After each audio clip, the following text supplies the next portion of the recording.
Les chefs d'État de la CEMAC ont-ils commencé à trouver les solutions à la crise économique que traverse la région depuis 2014 du fait de la chute des matières premières, des cours des matières premières et du brut en particulier? Fin 2016 à Yaoundé, les chefs d'État des 6 pays membres de la CEMAC s'étaient mis d'accord lors d'un sommet extraordinaire pour mettre en œuvre des politiques d'ajustement structurel en vue de sortir de la crise. Un sommet vient de s'achever il y a quelques jours à Malabo en Guinée équatoriale. Nous en parlons ce matin avec l'analyste économique Maïs Mouissi. Maïs, bonjour. Alors, en quoi les mesures annoncées au lendemain de la conférence de Malabo peuvent-elles aider à endiguer la crise actuelle? En décidant à Malabo de prendre des mesures communes aux 6 États de la CEMAC de façon à permettre une relance économique, les chefs d'État ont bien compris que la situation de la majorité des pays était notamment critique. C'est le cas aujourd'hui de certains pays comme le Tchad qui sont dans une situation où même les salaires, ils ont du mal à les payer. En décidant de rapatrier une partie des avoirs, encore faudrait-il savoir de quels avoirs et de quelles réserves il s'agit. Je pense que ça peut être utile dans le sens où ces pays ont de façon urgente besoin de fonds pour relancer leur économie, pour investir.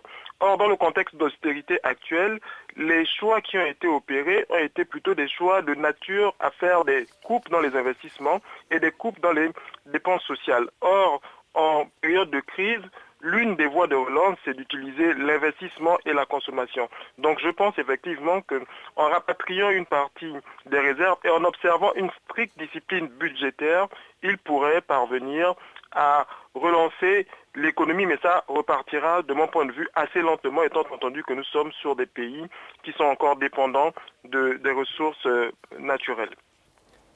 Moussi, justement, les chefs d'État réunis en Guinée équatoriale ont promis d'impulser davantage la diversification économique dans leurs pays respectifs. Dans quelle mesure est-ce possible quand on sait, et vous venez de l'évoquer, que ces pays sont très dépendants des ressources naturelles et minières comme le pétrole?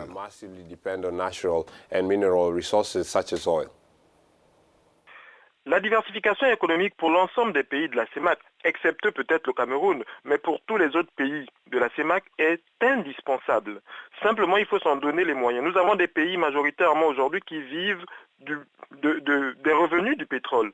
Il faut arriver à faire en sorte que les revenus du pétrole soient investis dans d'autres secteurs structurants qui permettront à terme de tirer l'économie. C'est quelque chose qui n'a pas toujours été parce que ce sont des pays qui se complaisaient dans la situation de rente pétrolière. Et lorsque les prix baissaient, comme c'est le cas maintenant, leur budget avait pour nature de baisser avec l'économie puisque entièrement dépendant des revenus pétroliers. Donc en fait, la diversification est possible, mais il faut opérer des choix, identifier les secteurs. Est-ce qu'on diversifie en investissant majoritairement dans l'agriculture?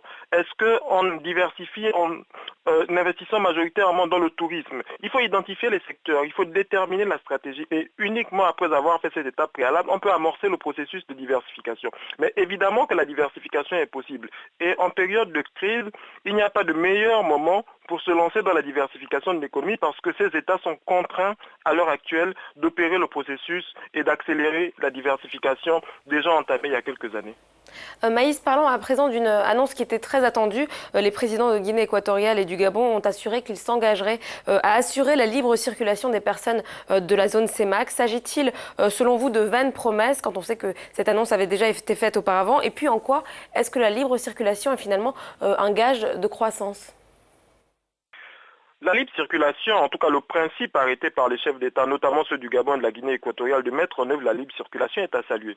Je veux simplement rappeler qu'il y a maintenant un an et demi, les chefs d'État, en particulier ceux du Gabon et de la Guinée équatoriale, s'étaient déjà engagés avec une date butoir pour mettre en place cette libre circulation et cela ne s'est pas fait. Il faut absolument que ça se fasse parce que l'espace CEMAC a pris du retard par rapport aux zones CEDEAO et l'UEMOA qui sont des zones consoeurs au niveau de l'Afrique de l'Ouest. Il faut opérer la libre circulation parce que la libre circulation des personnes et des biens permet de générer non seulement au-delà des aspects liés à l'intégration africaine qui sont des aspects importants, mais des gains économiques qui permettent aux différents acteurs qui sont au Cameroun de pouvoir investir au Gabon, de pouvoir investir en Guinée équatoriale et ne plus fonctionner en marché restreint. Le marché gabonais aujourd'hui c'est 1,8 million de consommateurs. Lorsqu'on le joint au marché camerounais, au marché guinéen, au marché centrafricain, on a quasiment 50 millions de consommateurs. Et ça également, ça compte. La libre circulation, ce n'est pas seulement le fait que les gens se déplacent, c'est les biens, les capitaux et donc les investissements. Donc, dès lors qu'on aura mis en place un processus en ce qui concerne la libre circulation et que cela se sera mis en place de façon saine, on devrait observer un accroissement des investissements mutuels dans les différents pays au-delà des aspects liés à l'intégration régionale.